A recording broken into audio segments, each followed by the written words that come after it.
The village of Volavá nestled beneath the brooding presence of the Volavá mountains.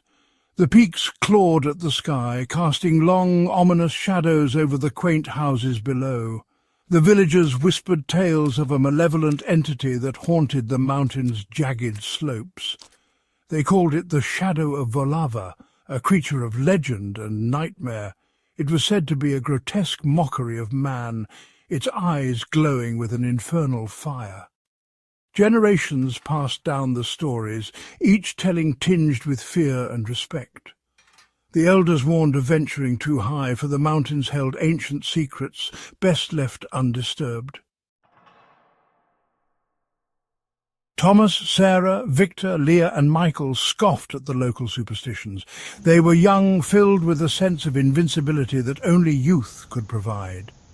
The legend of the shadow was just that to them, a legend, a story to frighten children. They decided to climb the Volavá mountains, eager to disprove the myths and experience the thrill of the unknown. Their backpacks were filled with supplies, and their hearts with a thirst for adventure. They set off into the embrace of the mountains, unaware of the horrors that awaited them. As twilight descended, the friends stumbled upon a dilapidated hunting cabin. The wooden structure was on the verge of collapse, its walls creaking ominously in the wind. The windows were boarded up and the door hung precariously from its hinges. Inside, the air was thick with the smell of decay, and the silence was heavy, almost suffocating. They discovered a message scrawled on the wall, barely visible beneath years of grime and dust. "Beware the shadow," it read, the letters shaky and uneven. Despite the unsettling message, they decided to stay the night. They huddled around a makeshift fire, their laughter a poor attempt to mask the growing unease. The silence of the mountains was broken by strange sounds. Whispers seemed to emanate from the very walls of the cabin, weaving their way into the friends' dreams. They were unsettling whispers, filled with an unknown malice. One by one, the friends were plagued by nightmares. The shadow of Volavá haunted their sleep, its eyes burning with an unholy light. Michael, the youngest of the group, was the most affected. He tossed and turned, his face contorted in fear. He muttered incoherently, his words lost in the darkness. When morning came, Michael was gone. Panic seized the group. The reality of Michael's disappearance hit them like a physical blow. They searched frantically for their friend, their calls echoing unanswered through the silent trees. The once welcoming wilderness had transformed into a menacing labyrinth. The trees seemed to watch them with a malevolent intent, their branches reaching out like skeletal fingers. Then they found him, or rather, what was left of him. Michael's body lay crumpled beneath a towering oak, his eyes staring vacantly at the unforgiving sky. His face was frozen in a mask of terror, his limbs twisted at unnatural angles.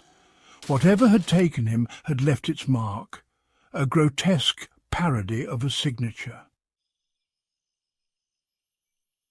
Grief turned to terror as they realized the truth.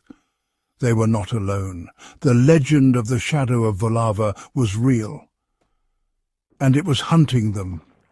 The forest floor rustled behind them. They whirled around, their hearts pounding in their chests. A grotesque figure emerged from the trees, its body a mass of twisted limbs and jagged edges. Its eyes, glowing with an infernal light, seemed to bore into their very souls. The creature moved with an unnatural fluidity, its silence somehow more terrifying than any roar. They were paralyzed with fear, unable to move or speak. Leah screamed. It was a raw, primal sound, born of pure terror. The creature lunged. It moved with astonishing speed, its claws flashing in the dim light. Thomas pushed Leah out of the way, the creature's claws raking across his chest. He cried out in pain, collapsing to the ground. Sarah and Victor, their voices hoarse with fear, tried to fight back. They were no match for the creature's raw power. It tossed them aside as if they were nothing more than rag dolls. Days later, a search party ventured into the mountains. They found the campsite abandoned, the friends' belongings scattered around. The only sign of their fate was a single hiking boot lying discarded near the edge of the forest. The villagers shook their heads, their faces etched with a grim understanding. The mountains had claimed another group of souls, lured to their doom by their own curiosity. The search was called off, the missing hikers added to the long list of those who had vanished within the shadow of the mountains.